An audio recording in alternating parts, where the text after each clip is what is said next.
અને હવે આગળ વાત કરીએ તો જૂનાગઢ જિલ્લાના માંગરોળમાં ટેકાના ભાવે મગફળીની ખરીદી શરૂ થયા બીજા જ દિવસે એક પણ ખેડૂત મગફળી વેચવા માટે આવ્યો નથી। ખરીદી કેન્દ્રોમાં સુમસામ માહોલ જોવા મળી રહ્યો છે। નિયમ મુજબ 100 ગ્રામ મગફળીમાં 2% સુધી ડેમેજ મંજૂર છે, પરંતુ તેનાથી વધુ ડેમેજ મળતા મગફળી રદ કરવામાં આવે છે।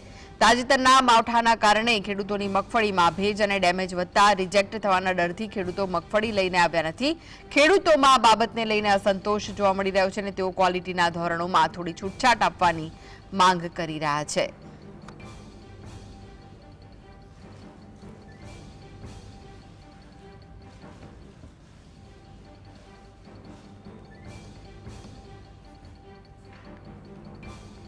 ખરીદી શરૂ કરવામાં આવી છે ત્યારે ગઈકાલે જે 20 મેસેજ નાખવામાં આવ્યા હતા, જેમાંથી માત્ર 5 જ ખેડૂતો દ્વારા જે મગફળી વેચવામાં આવી પહોંચ્યા હતા। આજે જે 15 બાકી રહ્યા હતા તેમને કોલ કરવામાં આવ્યા છે, પરંતુ એક પણ જે ખેડૂત છે તે મગફળી વેચવા માટે આજે નથી આવ્યા। આજે માર્કેટિંગ યાર્ડમાં એક પણ ખેડૂત જોવા મળતા નથી, કારણ કે આપણી સાથે કેટલાક ખેડૂતો જોડાયેલા છે, તેમને મળીશું। શું કહેશો, આજે એક પણ ખેડૂત વેચવા નથી આવ્યા? મોટા ભાગના ખેડૂતોને એક તો એફએક્યુ પ્રમાણે માલ નથી અને 100 ગ્રામે 2 ગ્રામ જ ડેમેજ ને એવું હાલે છે, પણ ડેમેજની માત્રા વધારે છે। તો સરકારને વિનંતી કે થોડો ઘણો ડેમેજમાં કે છૂટછાટ આપે ને થોડોક વધારો કરે તો જ મગફળી પાસ થાય એમ છે, બાકી પાસ થાય એમ નથી। ગઈકાલે 20 મેસેજ નાખ્યા હતા, આજે માત્ર 5 જ આવ્યા, આજે કોઈ નથી આવ્યું, શું કહેશો? ગઈકાલે 20 મેસેજ નાખ્યા હતા, એમાંથી 5 ખેડૂત આવ્યા હતા, બીજા 15 ખેડૂતને ફોન ઉપર બધાને કીધું કે તમે આવવાના છો, તો કે નહીં ભાઈ, અમે 2 ગ્રામ ડેમેજમાં અમારે પાછો ધક્કો થાય અને ભાડું ને બધું માથે પડે, એટલે સરકાર કંઈક છૂટછાટ આપે પછી જ અમે આવશું, એવું ખેડૂતોનું કહેવાનું છે। તો આ હતા ખેડૂત, આપણી સાથે અન્ય પણ ખેડૂત જોડાયેલા છે। શું કહેશો, આજે તમે મગફળી આજે નથી ખરીદાતી, શું કહેશો? આ વર્ષે વધુ વરસાદના કારણે અને માવઠાના મારના કારણે ડેમેજમાં થોડોક વધારો આવ્યો છે અને સરકારના જે 2 ગ્રામના નિયમ છે તો એ તો સારી અને પલળેલી ન હોય એમાં પણ ડેમેજનો રેશિયો વધારે છે। તો આ પલળેલી જેને જે ભીંજાયેલી માંડવી છે તો એમાં વધારે પડતું ડેમેજ આવે છે, તો સરકાર અને નાફેડને એના ઉપર થોડુંક ધ્યાન દઈ અને ખેડૂતોના હિતમાં નિર્ણય લેવો જોઈએ, જેથી કારણે 2-5 વધારે ડેમેજ આવે તો પણ એને સ્વીકારી અને ખેડૂતોને ન્યાય આપવો જોઈએ। ખેડૂતોને એક તો રાહત પેકેજમાં અન્યાય કર્યો છે, ખેડૂતો ઉપર એક તો માવઠાનો મારને કારણે પશુ ચારો અને આવેલી તમામ ખરીફ સિઝન નષ્ટ પામી છે, એમાં કોઈ સારું ઓલું નથી રહ્યું। તો સરકારે આ જે ઉત્પાદન થયું છે એની ખરીદી કરવામાં ખરેખર નિયમમાં ફેરફાર કરવો જોઈએ અને ડેમેજમાં 5 ગ્રામ હાલે એવી કન્ડિશન કરવી જોઈએ। તો આ હતા ખેડૂત કે જેઓ કહી રહ્યા છે કે ડેમેજ મગફળીને કારણે કોઈ વેચવા ખેડૂતો આવતા નથી, કારણ કે આમાં સરકાર છૂટછાટ આપે તો જ ખેડૂતોને ન્યાય મળશે।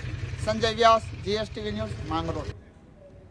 તો વધુ વિગતો માટે જોડાઈ ગયા છે સંવાદદાતા સંજય, ટેકાના ભાવે ખરીદી શરૂ થઈ ગઈ છે, તેમ છતાં પણ ખેડૂતો પોતાની મગફળી વેચવા નથી આવી રહ્યા, શું વિગતો છે?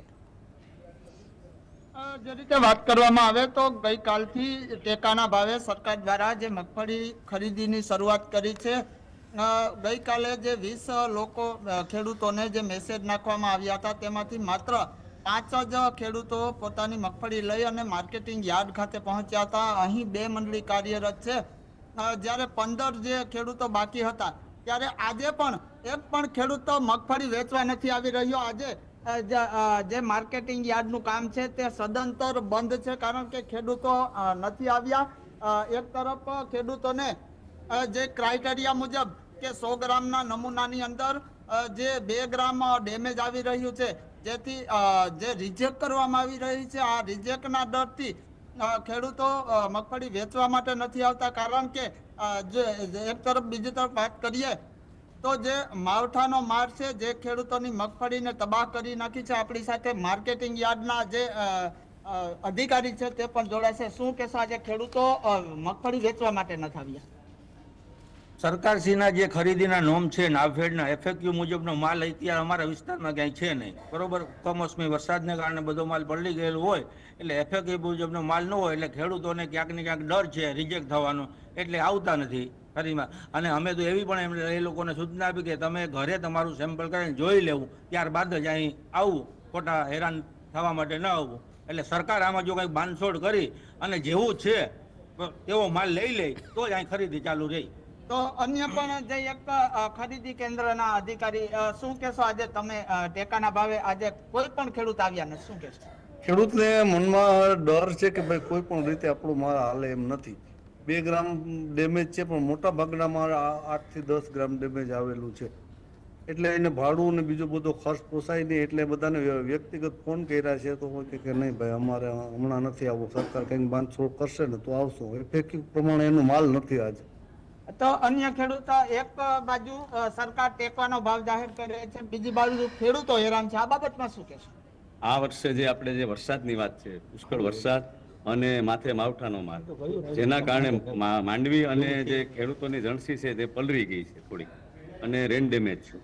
અને જે સરકારે જે નિયમ કર્યા છે, નાફેડે જે નિયમ કર્યા છે 100 ગ્રામે 2%, એવો તો સાવ સૂકો માલ છે એમાં પણ આવે છે. અને જે વરસાદના મારથી જે પલળેલી છે એમાં થોડોક વધારે આવે છે. તો સરકાર અને નાફેડે એવો નિર્ણય કરવો જોઈએ કે 10 ગ્રામ ઓછામાં ઓછું હકાવવું જોઈએ, તો ખેડૂતોને રાહત મળે અને ન્યાય મળે. ખેડૂતોને પેકેજ, રાહત પેકેજ નામ ઉપર જે ઓલું અન્યાય કર્યો છે, અને નાફેડની જે ખરીદી છે મોટા આંકડાઓ મૂકે છે, અને એ જે એનો ક્રાઇટેરિયા આપે છે એ પ્રમાણે જો માલની ખરીદી કરવામાં આવે તો ખેડૂતોનો 10% પણ માલ ખરીદાય એવી કોઈ પોઝિશન છે નહીં. ખેડૂતોને પડ્યા ઉપર પાટું છે, શું કહેશો? ખેડૂતોને માર તો છે જ, કુદરતી રીતે એક તો માર પડ્યો છે. સરકાર આવા નિયમો અને આવી નીતિઓ કરે છે તો ખેડૂતો બરબાદ થઈ ગયા છે અને પાયમાલ થવાની કગાર ઉપર છે. ખેડૂતોને ખરેખર હકીકતની અંદર આ જે મગફળી અને જે જણસીઓ છે તેને થોડા ઘણું રાહત આપી એમાં થોડા નિયમોનો ફેરફાર કરવો જોઈએ, અને ખેડૂતોને હિત માટે એની ખરીદી કરવી જોઈએ, તો એને થોડા ઘણો લાભ મળે. અને આ રાહત પેકેજ છે એની જગ્યાએ એને પાક ધિરાણ માફ કરવું જોઈએ, અને આ જે ઘાસચારો છે એના પૈસા પણ નહીં થાય એટલું રાહત પેકેજ. આ એક મુદ્દો જ છે ખાલી સરકારને ઓલું બનાવવાનો.